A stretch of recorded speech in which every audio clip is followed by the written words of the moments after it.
Bom, uma breve bibliografia, né? Então, coisas que podem e que devem, na verdade, ir lendo para acompanhar as nossas aulas de catecismo de adultos. O pessoal aí no fundo está me ouvindo bem? Bom, então, primeira coisa, né? O catecismo de São Pio X. Muito simples, perguntas e respostas, mas que já dá uma boa base. Em geral, nós vamos além do catecismo, certo? De São Pio X. Vamos aprofundar um pouco mais. Bem, outra indicação, catecismo romano, né? Ou o catecismo do Concílio de Trento. Catecismo romano ou catecismo do Concílio de Trento, que acho que deve ter mesmo atualmente na lojinha, né? Catecismo São Pio X talvez tenha também. Só que é outra capa, amarelinha. Às vezes o pessoal julga pela capa. Ah, não é o mesmo. Não é o mesmo, né? Só mudou a edição. Tem também um outro livro em um único volume chamado Novo Manual do Catequista. Novo Manual de antigamente, né? Então é um livro dos anos 40, 50. Muito bom, de Giuseppe Perardi. Então, padre italiano, Giuseppe Perardi. Que vale a pena ler, é um desenvolvimento do catecismo de São Pio X, certo? E, finalmente, o Catecismo Católico Popular, do padre Spirago, em 3 volumes, que é o que vai desenvolver, a princípio, mais as coisas. Eu recomendaria, talvez, até uma certa ordem, né? À medida que a gente for avançando, vai lendo o Catecismo São Pio X, que é rapidíssimo, muito rápido, e depois completando com o Catecismo Católico Popular. A única ressalva que eu faço com relação ao Catecismo Católico Popular, e faço desde já, é que ele tem uma citação ou outra de Ana Catarina Emmerich. Então, que é uma coisa um pouco complicada, né?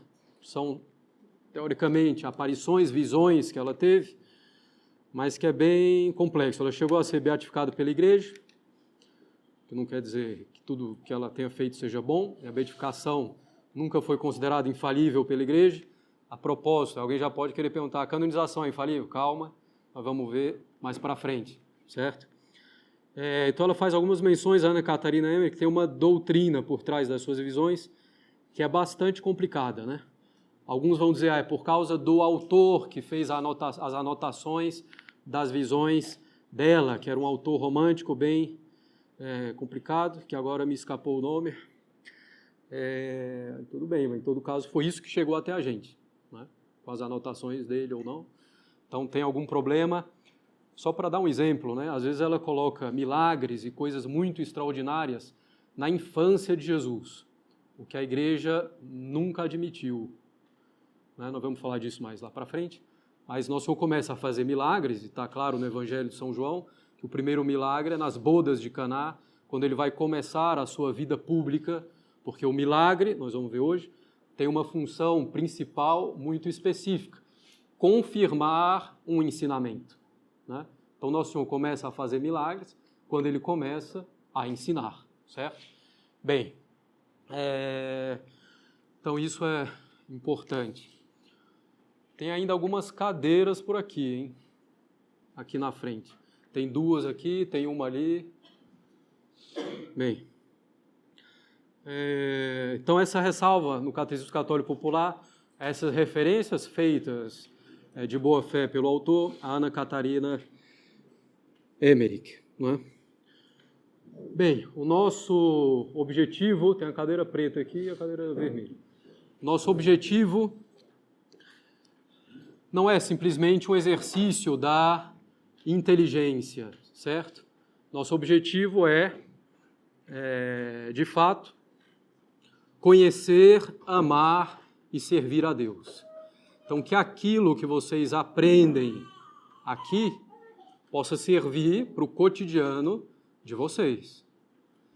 Então, nós vamos aqui conhecer melhor a Deus, conhecer melhor a doutrina de nosso Senhor Jesus Cristo, né? A doutrina católica, que é a doutrina de nosso Senhor Jesus Cristo, Porque para amá-lo mais profundamente é preciso conhecê-lo. Nós só amamos aquilo que conhecemos. Então, nosso propósito é conhecer mais perfeitamente a Deus para amá-lo mais profundamente. Então, essa é a importância, sobretudo, que nos catecismos, na catequese que nós, em geral, fizemos quando criança, pouquíssimo conteúdo realmente recebido, e ainda que tivesse sido muito bom conteúdo, muita coisa, nós vamos esquecendo ao longo dos anos. Ou depois nos convertemos realmente mais tarde, já com uma idade adulta, e aí também nunca nos dedicamos a ler o catecismo, de modo aprofundado, com calma, procurando entender, nunca tivemos quem nos instruísse, nos tirasse as nossas dúvidas.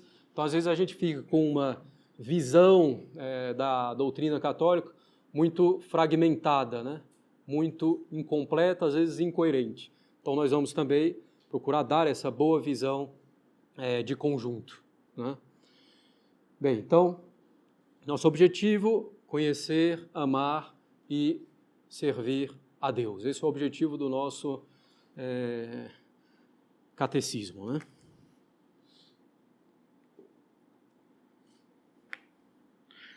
Evidentemente, aqui é um catecismo, não é uma aula de teologia, certo?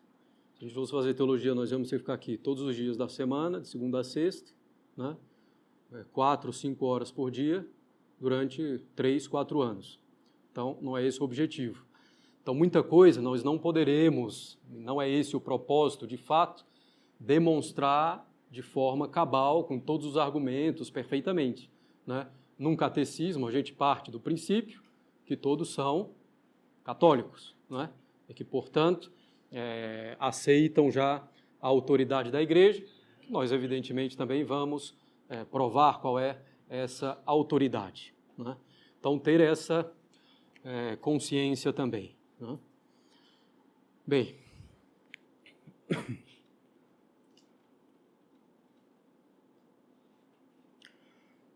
essa primeira aula de hoje, ela é fundamental, importantíssima. Disso daqui, na verdade, depende todo o resto. Depende toda a compreensão que nós vamos ter da religião, certo? Porque o que nós precisamos entender é de onde vem a religião, como é que surge a religião, e como é que eu sei qual é a verdadeira religião. Então, nós precisamos abordar esses pontos.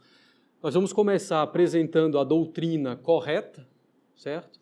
A boa doutrina, a propósito disso, para depois ver o erro atual, que é um erro gravíssimo e que está espalhado praticamente entre todos os católicos, infelizmente. Bem, então nós vamos falar da revelação. Será que Deus pode se revelar? Será que nós podemos receber a revelação divina? Se Deus se revela, eu tenho como reconhecer que Ele se revelou ou não? Ou a religião é um salto no escuro? Opa, vamos lá, eu acho que é isso. Então, como é que funciona isso? O primeiro ponto que nós devemos ter em mente é a existência de Deus. Deus existe. E a existência de Deus pode ser provada simplesmente pela razão. Eu não preciso que Deus me diga que Ele existe. Embora Ele o tenha feito, não é algo absolutamente necessário. Que Deus existe, eu posso provar pela minha razão. E, de fato, mesmo alguns filósofos pagãos chegaram a uma prova da existência de Deus. Se a gente pega, por exemplo, Aristóteles, na sua metafísica, ele vai, então, subindo na ordem das causas ou dos motores, até chegar a uma primeira causa não causada, ou a um primeiro motor imóvel, porque eu não posso ir ao infinito, Ainda hoje, na catequese das crianças, você vê que as crianças pensam, né? Ao contrário do que às vezes a gente pensa, elas pensam. Eu falei, né? Deus, ninguém criou Deus. Aí a criança, mas como assim ninguém criou Deus?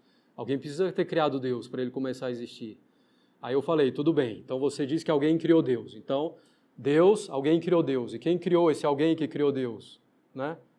Tal. Então, e quem criou esse que criou aquele que criou Deus? Esse. E quem criou. Então não teria fim nunca, né? E o problema não seria resolvido. Qual seria o princípio? Então, eu tenho uma causa, ou um motor, ou um criador. Então, uma causa não causada, um motor imóvel, né? Um criador não criado. Né? Então, pela simples razão, nós podemos provar a existência de Deus. A nossa inteligência, infelizmente, é muito afetada, né? Pelo materialismo, pelo ceticismo, mesmo pelas nossas paixões. Né? Nós não somos mais formados para pensar adequadamente. Nós somos formados para ver segundo o sentimento, né? Segundo as nossas paixões. Então, muitas vezes, por esse preconceito na inteligência e também pela veemência das nossas paixões, né, desordenadas, nós não queremos reconhecer que Deus existe. Dificilmente existe um ateu que realmente é ateu pela inteligência. Ele é ateu mais pela vontade, né? O mais simples, o problema do mal, por exemplo, é muito complicado, não quero que Deus exista. Ou então quero viver como eu gosto, então é mais fácil dizer que Deus não existe. Tem até um filósofo um pouco popular atualmente, ateu, chamado Luiz Carlos Pondé, que ele tem um vídeo dizendo exatamente isso. Por que eu sou ateu? Não é que eu tenha feito altas especulações e cheguei, Deus não existe. Isso é impossível. Né? Mas ele diz, porque é mais fácil, né? Mais simples. Bem, então nós podemos provar a existência de Deus. Existem as 5 vias da prova, as 5 vias da existência de Deus, né, que provam a existência de Deus, de São Tomás. Nós não vamos tratar disso, nós tratamos disso na aula de filosofia no ano passado, então quem se interessar mais, bem-vindo à aula de filosofia no ano que vem. Então a existência de Deus, né, pelo princípio da causalidade, pelo princípio do movimento, pelo princípio da ordem, né? Se eu considero toda a ordem que tem no mundo, eu preciso de uma inteligência que tenha ordenado tudo isso. Né? E essa inteligência é justamente Deus. Né? Nós vamos falar da evolução mais lá para frente, da incoerência, do absurdo que é a teoria da evolução. Né? Então, o primeiro ponto é esse, Deus existe. E a gente pode saber disso só pela nossa razão. Às vezes, né, a velhinha lá no campo, que não teve nenhuma instrução, cuidando lá do pasto, partindo justamente das criaturas, né, dos efeitos, vendo toda a ordem, ela chega à conclusão, muito simplesmente, Deus existe. Né? Então, num raciocínio bem lógico, claro que não tem aí todo o fundamento de uma ciência filosófica, mas ela consegue chegar até isso. Muitas vezes nas nossas universidades, né? Então, pelo preconceito, justamente, intelectual e pela má inclinação das paixões desordenadas, não se chega a essa conclusão, que também não é uma conclusão evidente, imediata, é preciso um raciocínio, um certo esforço. Né? Mas, bom, então, mesmo filósofos pagãos chegaram a provar a existência de Deus, ainda que não tenha sido com essa palavra Deus, né? Mas o motor imóvel, a causa não causada. Né? E aí, bom, Deus também vai dizer que ele existe. Né? Na Sagrada Escritura, Deus vai dizer que ele é aquele que é, e vai também dizer que aquele que diz em seu coração Deus não existe, é um tolo, né? Assim diz o Salmo, Dixit incipiens in corde suo, non est Deus. Disse o tolo no seu coração, Deus não existe. Né? Então, reconhecer a existência de Deus é usar bem a razão. Né? Dizer que Deus não existe, tem algum problema aí no uso da razão, certo? Então, dizer que Deus existe não é uma superstição, não é uma irracionalidade. Né? Não, a existência de Deus a gente pode provar pela nossa razão precisamente, certo?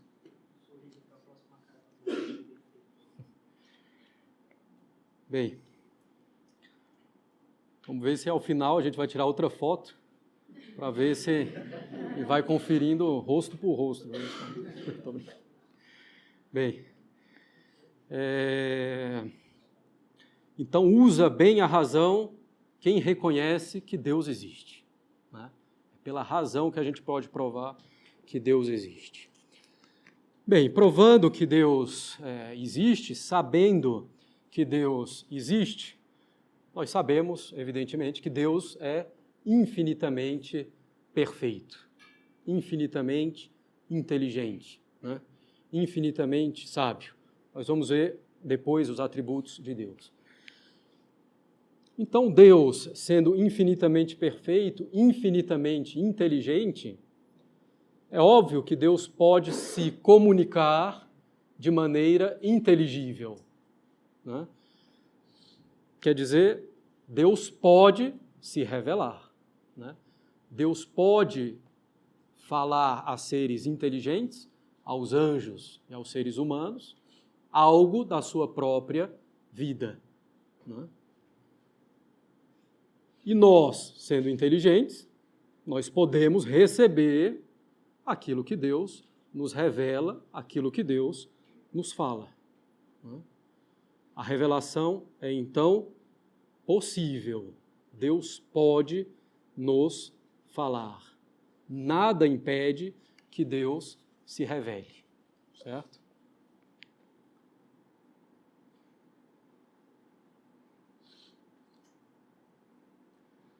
Ao nos falar, Deus pode nos falar basicamente duas verdades. Verdades naturais. O que é uma verdade natural? Uma verdade que eu posso conhecer também sem a revelação de Deus. A existência dele, por exemplo, a imortalidade da alma, né? Aristóteles, mais uma vez, que alguns consideram o quinto evangelista, porque a filosofia de Aristóteles é muito coerente com o evangelho, né? Justamente. Claro que tem erros também na filosofia de Aristóteles, mas Aristóteles provou a imortalidade da alma humana. Então, uma coisa que se pode provar sem a revelação. Né? Então, mas Deus pode nos revelar mesmo essas verdades naturais que nós podemos conhecer com a força só da nossa razão, sem a revelação divina. E por que Deus revelaria mesmo verdades naturais? A existência dele, a imortalidade da alma, né? São algumas coisas que nós falamos, para que todo mundo possa chegar a esse conhecimento. A gente falou, provar a existência de Deus não é tão simples, né? De uma forma realmente científica. Provar a imortalidade da alma também não é tão simples. Então, com a revelação, todos podem conhecer essas verdades, podem conhecer mais rapidamente e com muito maior certeza, com uma certeza muito maior. Então, Deus revela mesmo verdades naturais que nós poderíamos conhecer sem a revelação, porque com a revelação todos podem conhecer, né? Podem conhecer com maior facilidade ou rapidez e com maior certeza, na verdade, com certeza absoluta, né? Se Deus revela. Mas Deus pode revelar também verdades sobrenaturais. O que são verdades sobrenaturais? São aquelas que, com a nossa simples razão, nós nunca poderemos conhecer. São verdades sobrenaturais são aquelas verdades que, para conhecer, só se Deus nos revelar. Certo? Sobrenatural quer dizer que está acima de toda natureza criada, mesmo dos anjos. Nem os anjos podem conhecer essas verdades sobrenaturais se Deus não revela essas verdades. Por exemplo, a Santíssima Trindade. Eu poderia, aqui sozinho, Aristóteles, né, muito mais inteligente do que eu, do que vocês também, então ele poderia pensar sozinho, ele nunca chegaria ao conhecimento da Santíssima Trindade, que é impossível simplesmente para a razão humana, certo? ou a encarnação do Verbo, ou o mistério da Eucaristia. Né? Então, são verdades sobrenaturais. Para conhecer, é absolutamente necessário a revelação de Deus, que Deus nos fale essas verdades, certo? Bem, então as verdades sobrenaturais, né? Então Deus pode nos revelar essas duas verdades. Ele era obrigado a nos revelar alguma coisa? Não. As verdades sobrenaturais, Deus nos revela por pura bondade. As verdades sobrenaturais, Deus vai nos revelar pelo seguinte fato. Ao nos criar, né, ao criar o ser humano, Adão e Eva, nós vamos ver, Adão e Eva não é história da carochinha, né? Então, ao nos criar, Deus poderia simplesmente ter nos criado e pronto. Né? Nós conheceríamos Deus simplesmente com os nossos esforços, com a nossa razão, nós o amaríamos de uma maneira natural, nós morreríamos, se tivéssemos vivido mal, seríamos punidos, se tivéssemos vivido bem, iríamos talvez para uma felicidade natural, certo? Não é o céu, uma felicidade natural. Mas Deus, na sua bondade, não se contentou em simplesmente nos criar. Deus nos criou e nos elevou a participantes da sua própria vida, certo? Ele nos elevou a uma vida sobrenatural, que está acima da nossa natureza, certo? Então, Deus nos elevou a uma vida sobrenatural e a finalidade é quando nós morrermos, nós vermos, conhecermos, vermos não com os olhos, né, mas com a inteligência, conhecermos Deus face a face, diretamente na sua essência, certo? É a visão beatífica, isso é o céu. Então, nós temos uma felicidade uma finalidade sobrenatural, né? Então, a finalidade é sobrenatural. Ora, para chegar a um fim, eu preciso de meios proporcionais a esse fim, certo? Então, se eu tenho um fim sobrenatural, eu vou precisar de meios sobrenaturais. A graça, né? Bom, depois com o nosso Senhor, os sacramentos, né? A igreja.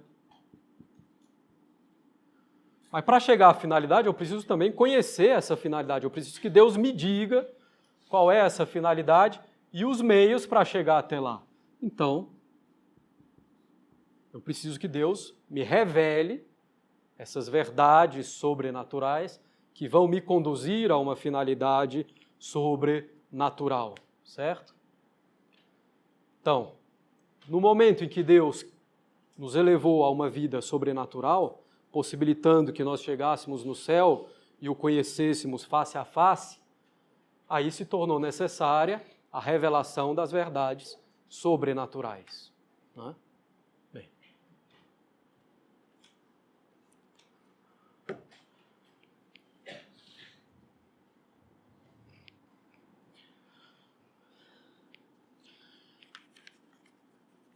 Outra coisa, né? Nessa primeira aula a gente vai exigir um pouco de raciocínio, né?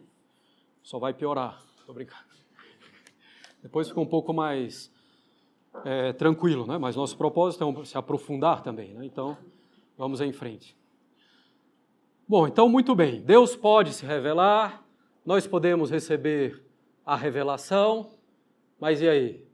A igreja, né? Entre aspas, aceita, a Igreja Universal vai dizer que ali é a verdade, os judeus vão dizer que a revelação está ali, o islamismo vai dizer que a revelação está ali, e assim vai, o hindu vai dizer que a revelação está ali, e assim vai. Então, como é que eu sei qual é a verdadeira revelação, consequentemente, qual é a verdadeira religião? Já desde claro, só pode ter uma religião verdadeira, ou então todas são falsas. Por exemplo, nós temos então a religião católica, que afirma que Deus é um só em 3 pessoas, né? Um só em 3 pessoas. O islamismo vai dizer que é um só Deus, 100 pessoas. Não podem ser as duas coisas verdade. Ou Deus é um em 3 pessoas, ou ele é um sem as pessoas. Uma pessoa só. Então existe aí uma contradição, né? Uma coisa não pode ser e não ser ao mesmo tempo sob o mesmo aspecto. Essa batina não pode ser preta e não preta ao mesmo tempo sob o mesmo aspecto. Né? Seria uma contradição. Então, Deus não pode ser um em 3 pessoas e ao mesmo tempo ser um e não em 3 pessoas. Seria contraditório. Ou então, no catolicismo, nós temos, Nosso Senhor é o Salvador, o Messias, Deus feito homem. O judaísmo vai dizer que não, Nosso Senhor é um mero profeta. Tem aí uma contradição. Uma coisa é verdade, a outra é falsa. Certo? Bem, e assim vai. No protestantismo vai dizer que na hóstia consagrada não está o corpo, o sangue, a alma e divindade de Nosso Senhor. A Igreja Católica afirma que sim, lá está Nosso Senhor, substancialmente, em corpo, sangue, alma e divindade. As duas coisas não podem ser verdade ao mesmo tempo. Então, é preciso ter em mente esse princípio de não contradição, certo? Uma coisa não pode ser e não ser ao mesmo tempo sob o mesmo aspecto, tudo bem? Então, as várias religiões não podem ser verdadeiras, né? Elas se contradizem. Então, uma precisa ser verdadeira ou todas são falsas. Evidentemente, uma é verdadeira, que é a religião católica. Mas como é que eu reconheço qual é a verdadeira religião? Qual é a verdadeira revelação, ou, na verdade, a única revelação, que as outras, sendo falsas, não são revelações, né, de Deus. São maquinações dos homens e do demônio. Como diz o Salmo, né, toda a religião dos pagãos, todos os deuses dos pagãos são demônios. Né? Bem, então, como é que eu reconheço? Eu preciso de um critério que me diga qual é a revelação que vem de Deus. Eu preciso ali de um selo de Deus, né? Que vendo aquela revelação eu possa dizer hic est digitus Dei, aqui está o dedo de Deus, eu posso reconhecer. Então Deus, ao se revelar, Ele precisa me dar algo que me permita conhecer que é Ele que está falando. E uma coisa que só Ele pode fazer, que acompanhe a revelação, que me mostre que é Ele que está falando. E o que é isso? Nós temos 2 coisas, que são esse selo, que são esses critérios para eu saber que uma revelação é verdadeira. Milagres e profecias. Verdadeiros milagres e verdadeiras profecias. Fique bem claro.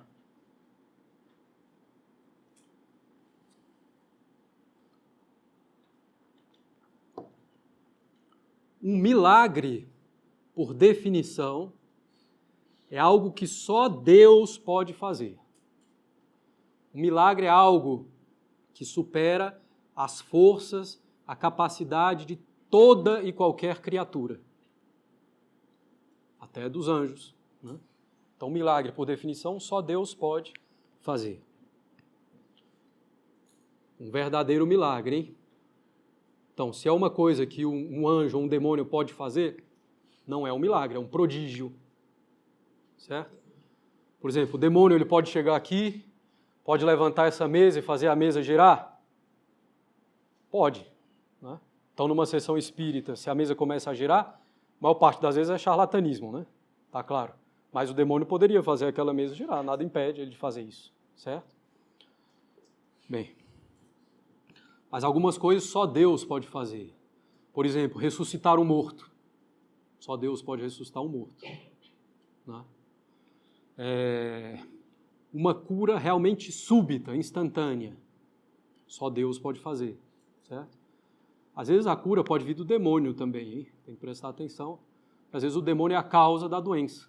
Ele sai, a pessoa fica curada. Sobretudo se é uma coisa de ordem mais psicológica, né? Às vezes no Evangelho, né? Quer dizer, nas interpretações atuais, o pessoal diz, esses endemoniados que Jesus exorcizava, né, expulsava o demônio, na verdade eles tinham um problema psicológico. Não, nada disso.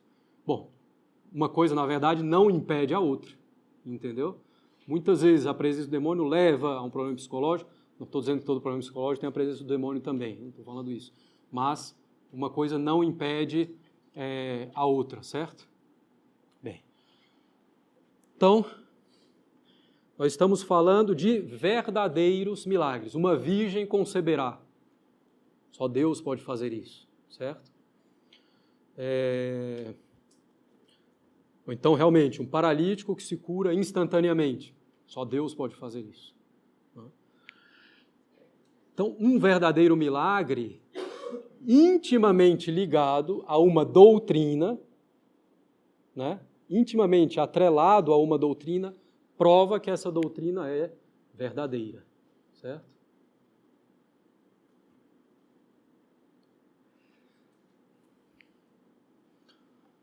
Então, nós temos aqui que ter um certo cuidado. Primeira coisa com os prodígios, né, que nós já falamos. E às vezes nós vemos, mesmo nessas aparições assim mais recentes, né, justamente algum fato espetacular. Por exemplo, tem uma por aí que diz, olha o milagre, tem o rosto de Nosso Senhor ou de Nossa Senhora esculpido na árvore de um modo milagroso. Né? Primeiro você vai olhar, não parece. Depois alguém pode ter ido lá e feito. Né? Se não foi uma coisa que estava ali, de uma hora para outra apareceu, bom. E mesmo o demônio também poderia esculpir um rosto a princípio. Então, tem que ser um verdadeiro milagre, claramente algo que só Deus poderia fazer, certo? E isso também tem que estar atrelado, intimamente ligado a uma doutrina. Fora da igreja é possível haver milagres?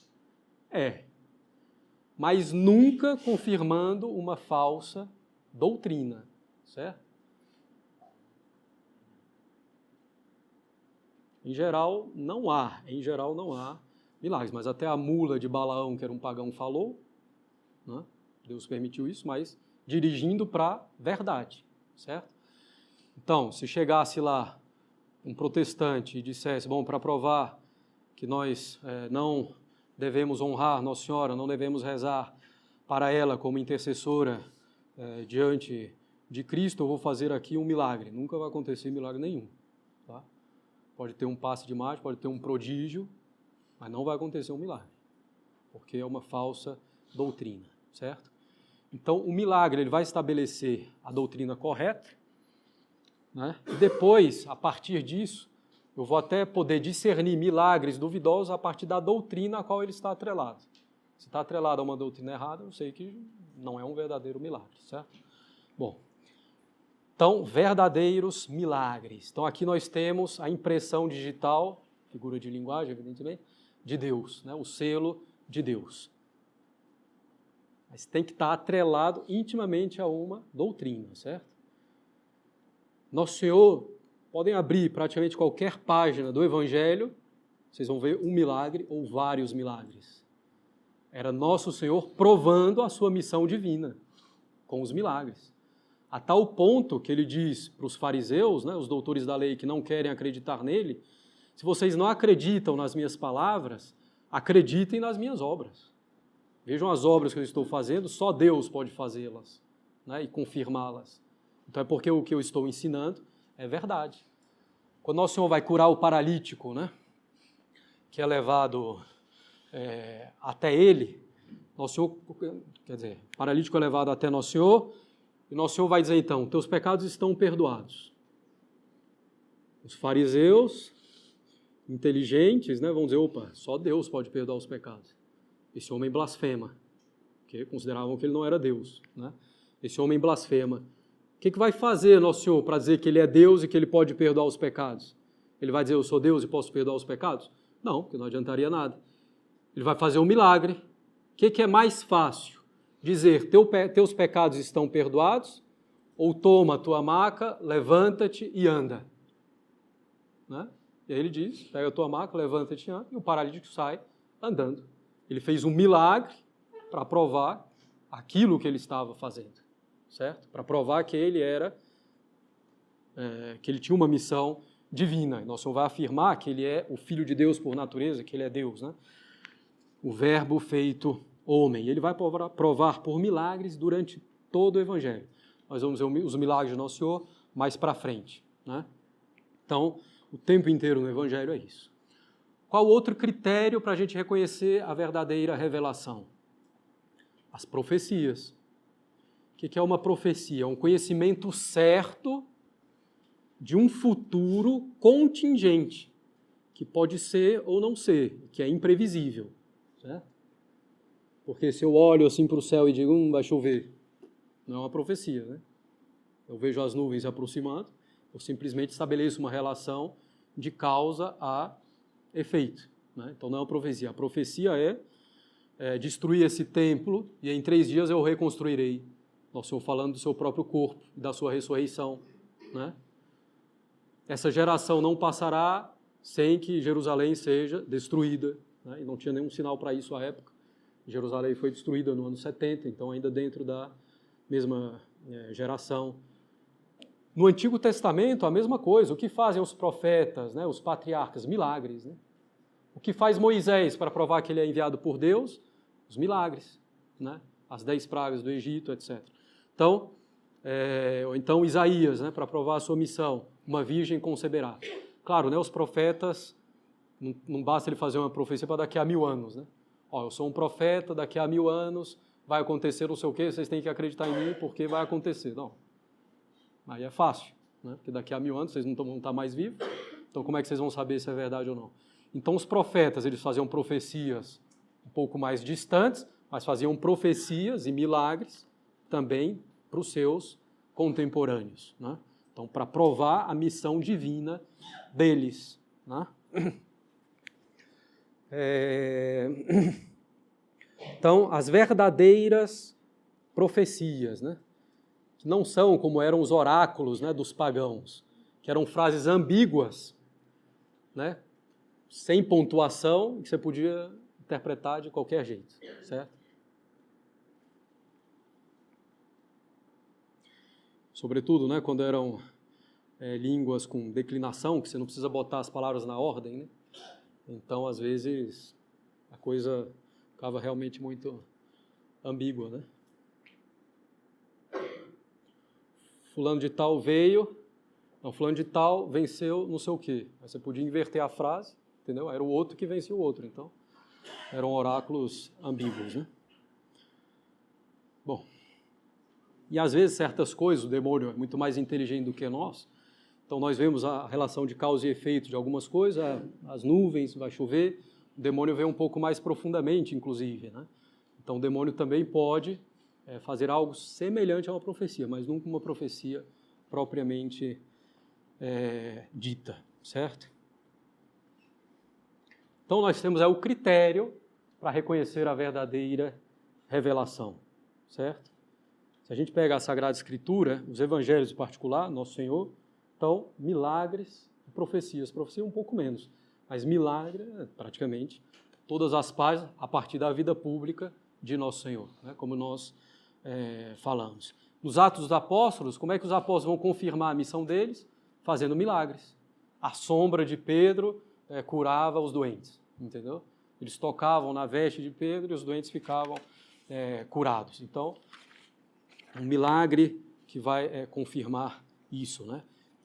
Agora a gente pega, né? Curioso, que o pessoal às vezes também não foi muito esperto, né? O Deus não permitiu.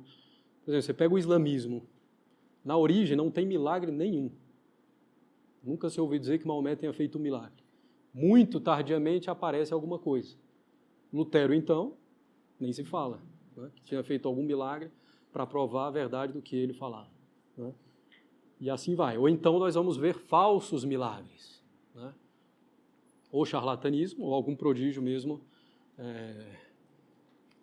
do demônio, né? Para querer induzir as pessoas àquela religião.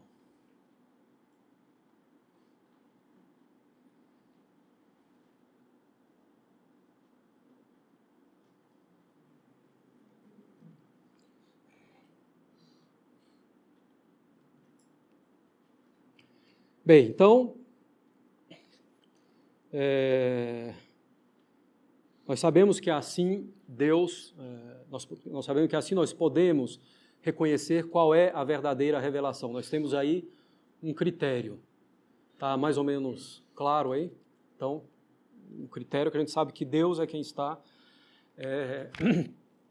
falando, né? Bem, a partir disso, né, nós vamos considerar os evangelhos, né? Os evangelhos são livros históricos, eles realmente narram aquilo que aconteceu? Sim. Né? Se a gente pegar a ciência histórica, a gente prova, né, pelos métodos históricos, que os evangelhos são verdadeiros. Né? Nenhum homem da antiguidade, ou mesmo mais recente, do século XVIII, XVII, que seja, nenhum homem é mais seguramente provado pela ciência histórica do que nosso Senhor Jesus Cristo. Pelas inúmeras fontes que nós temos, os evangelhos em primeiro lugar, mas mesmo autores judeus, pagãos, né, que falam de Nosso Senhor e da consequência das suas ações. Né? Então, se a gente é objetivo, né, e a gente considera com a ciência histórica, nós só temos uma coisa a fazer, afirmar que Nosso Senhor Jesus Cristo existiu. E existiu como? Tal como os evangelhos o descrevem. Né? Para afirmar a historicidade dos evangelhos, que os evangelhos são livros históricos, né, que eles falam algo histórico, verdadeiro, que aconteceu, nós precisamos de 3 coisas. Tá? Então aqui eu estou considerando o evangelho sem a autoridade da igreja, que diz que eles são infalíveis, né? Que eles são inerrantes, que eles não contêm erro. Simplesmente pela ciência histórica. Nós precisamos considerar 3 coisas. A primeira delas, a autenticidade. Quem escreveu os evangelhos? Será que efetivamente foi São Mateus, São Marcos, São Lucas, São João? Bem, eu não vou entrar em todos os detalhes, né? Como eu já falei, senão vamos ficar aqui 4 anos e não é o propósito, certo? Aqui nesse livro ele vai explicar um pouquinho isso daí também melhor. Nós temos que provar que os evangelistas efetivamente escreveram os evangelhos. Como é que se prova isso? Nós temos os chamados argumentos internos, nós temos nos evangelhos elementos que nos permitem saber que quem escreveu aquilo são autores do 1º século, de origem judaica. Né? Os evangelhos, tirando São Mateus, foram escritos diretamente no grego, que era a língua comum da época, né, universal. São Mateus ele escreveu primeiro em hebreu, depois tem o mesmo evangelho em grego. Né? Então, tem lá os elementos, nós vemos o grego, que é muito típico da primeira metade do século, nós vemos expressões semíticas, quer dizer, que um judeu usaria daquela época. Nós vemos a sociedade perfeitamente descrita, como era na época de Nosso Senhor, o que não seria o caso se fossem autores muito mais tardios, porque em 70 teve a destruição do templo. Quem escreve depois da destruição do templo já não vai ter um conhecimento tão pleno de como era a sociedade que se organizava em torno do templo de Jerusalém. Né? Então, esses critérios internos. Nós temos também critérios externos. Outros autores que afirmam que os evangelhos foram escritos por eles, efetivamente. Né? Todos os autores da igreja primitiva são unânimes em dizer: o evangelho de São Mateus, foi Mateus que escreveu, foi Marcos, foi Lucas, foi João, certo? Então, e ninguém na época contestou, não foi, foi outra pessoa, foi não sei o quê. Não. Né? Então, nós sabemos que efetivamente os autores são aqueles afirmados. Né? Atenção, não é o evangelho segundo a comunidade de João, segundo a comunidade de Mateus, não, nada disso, porque isso aí já é um problema sério. Né? Quer dizer, São Mateus formou uma comunidade, muito tempo depois eles foram lá e redigiram os evangelhos, certo? Os modernos, né, por uma série de razões, eles querem afirmar que o evangelho que os evangelhos datam de depois do ano 70. Por quê? Porque no evangelho está afirmada a destruição de Jerusalém. Se viesse antes, teria uma profecia. Eles vão dizer, a profecia não é possível, então eles têm que ter sido escritos depois. É um preconceito aí de filosofia por negar o sobrenatural, certo? Eles negam a profecia. Então jogam o evangelho lá para trás. É uma coisa meramente humana, né? Então não pode ter profecia, que isso aí seria uma intervenção de Deus. Então eles são tardios. Não. Os evangelhos são anteriores a 70, salvo o evangelho de São João, que de fato é de em torno dos anos 90, 100 depois de Cristo. Bom, então a primeira coisa é quem escreveu o evangelho, de fato foram eles. Depois a integridade. Mas será que os evangelhos continuam hoje como eram naquela época, como foram escritos? A gente pode assegurar essa integridade, nada foi adulterado? Podemos assegurar, perfeitamente. Porque em nenhum momento... Porque, assim, primeira coisa, nós temos manuscritos, né, que datam já do 2º, 3º século, que são como os nossos. Então, até aí, até o 2º, 3º século, não há dúvida alguma. Mas, do momento que eles foram escritos, nos anos 40, 50, 60, até o 2º, 3º século, será que não houve nenhuma adulteração? Não. Por quê? Primeiro porque na igreja primitiva se tinha um apego tremendo à tradição. Nós vemos isso em São Paulo. Tradide quod et acep, eu transmiti aquilo que eu recebi. Né? Se alguém vos ensinar um evangelho diferente do que eu vos ensinei, que seja anátema. Né? Então, e isso também nos padres da igreja a gente vê. Qualquer adulteração seria logo notada e contestada. Né? Não se tem nenhuma notícia histórica na época, nem depois, que tenha havido qualquer contestação. Claro, eu estou resumindo um pouco, né? A gente poderia dar as provas, né? Citando os autores, citando os documentos, mas não é o nosso propósito. Bem, então, são documentos íntegros, foram escritos tais como, quer dizer, nós temos hoje tais como eles foram escritos, certo? Mas, eles foram escritos, então, pelos 4 evangelistas, não sofreu adulteração, mas eles descrevem o que aconteceu? Claro. Né? Na época não tinha fake news, né? Ou não era tão simples assim. Né? Então, você via o negócio, você escrevia, e não apareceu ninguém para dizer, não, isso aqui não foi assim. Houve falsificações? Houve. Os evangelhos apócrifos. Esses foram contestados. Por que esses foram contestados?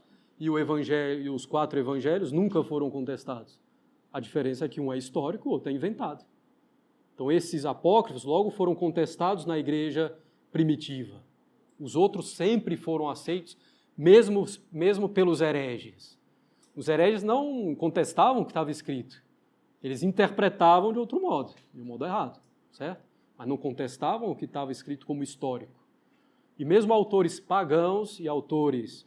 os judeus, né, em particular Flávio Josefo, né, não vão contestar a historicidade do que aconteceu, certo? Não vão reconhecer que Jesus é o Messias, mas não vão contestar a historicidade. Os judeus da época não contestaram. Inclusive ficaram com medo que Jesus ressuscitasse. Vamos botar a guarda lá, porque ele falou que ia ressuscitar. E vão lá, os discípulos dele vão roubar, né, o corpo dele, então tem que botar os soldados. Né? Os judeus reconheceram, esse homem faz tantos milagres, se nós não fizermos nada, ele vai conquistar todo mundo, né? Todo mundo vai segui-lo. Então, é histórico, é verdadeiro o que está relatado no Evangelho. Isso se prova meramente pela ciência histórica. Tá? Então, quando vem, o Evangelho não é histórico, isso daí é conversa fiada. Né? Pela ciência histórica, não há dúvida. Bem? Então, é verdade o que foi dito no Evangelho, o que é dito no Evangelho, então, nosso Senhor existiu, Ele ensinou, nosso Senhor veio em mestre, né, em doutor, Ele ensinou muitas coisas e provou a sua missão divina, provou aquilo que falava, pelos milagres e profecias que fez. Né? Uma das coisas que nosso Senhor falou, tu és Pedro, sobre esta pedra edificarei a minha igreja. Nós vamos falar da igreja mais lá para frente, evidentemente, mas só com isso nós já sabemos qual é a verdadeira igreja de nosso Senhor Jesus Cristo, aquela edificada sobre São Pedro, né, e seus sucessores, os papas. Né? Bom, então, a revelação é possível, nós temos os meios para reconhecer a verdadeira revelação, e essa revelação ocorreu, certo? Nós devemos, então, aderir a ela. Né? Nós devemos acreditar naquilo que Deus nos falou. O que é a fé, precisamente? Isso é muito importante, hein? Compreender isso. A fé é a adesão da inteligência, não é do sentimento, da inteligência, às verdades reveladas por Deus, a adesão da inteligência às verdades reveladas por Deus, em virtude da autoridade de Deus.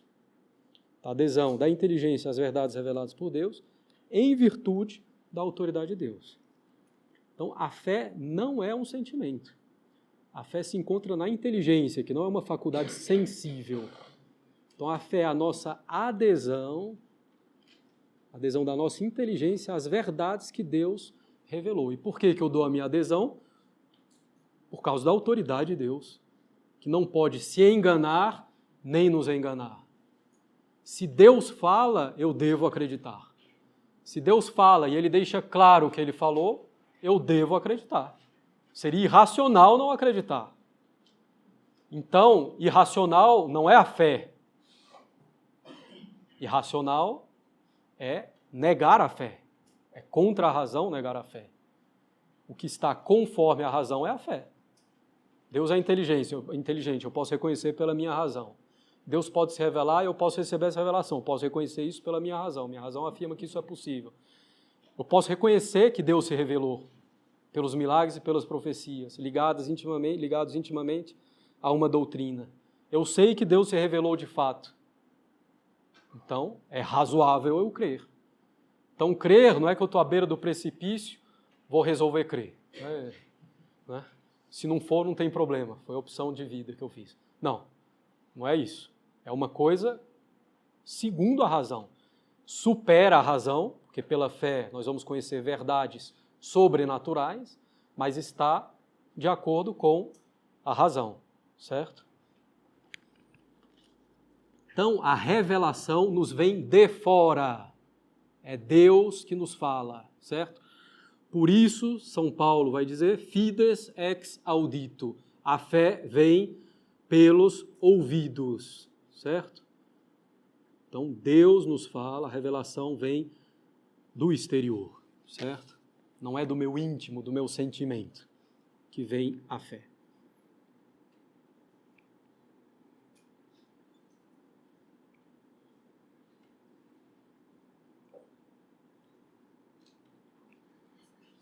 Bem, então alguém diz, você acredita em Deus? Eu acredito. Não, eu prefiro agir segundo a razão. Não, pera lá. É o contrário aí. Quem está agindo de modo racional sou eu, certo?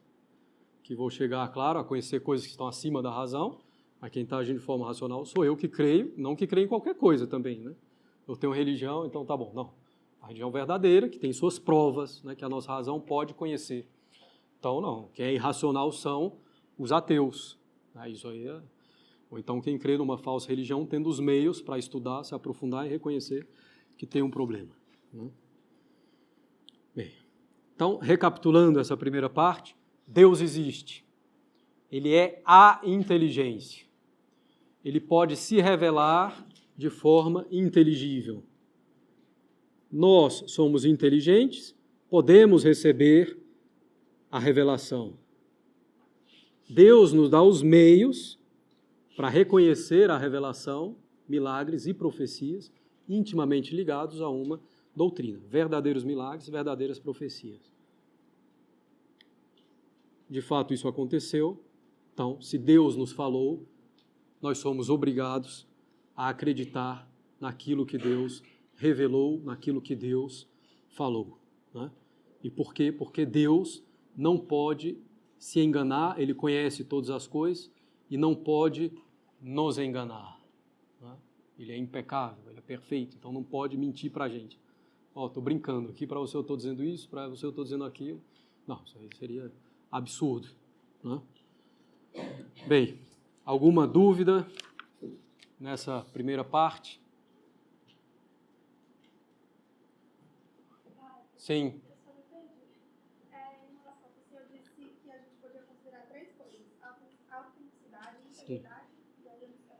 E a historicidade, ou a veracidade, na verdade a veracidade. A autenticidade, quem escreveu, a integridade, o que eles escreveram é o que nós temos hoje, e a veracidade, o que eles escreveram é verdade. Juntando essas três coisas, nós podemos concluir que os evangelhos são históricos. Né?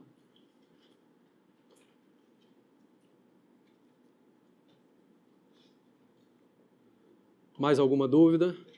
Sim.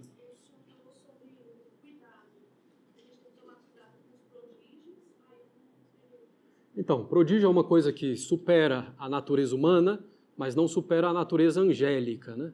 Aqui nós estamos falando principalmente dos demônios, evidentemente. Prodígio ou charlatanismo mesmo, né? E, claro, aquelas coisas que podem parecer uma profecia, mas que de fato não são. Né?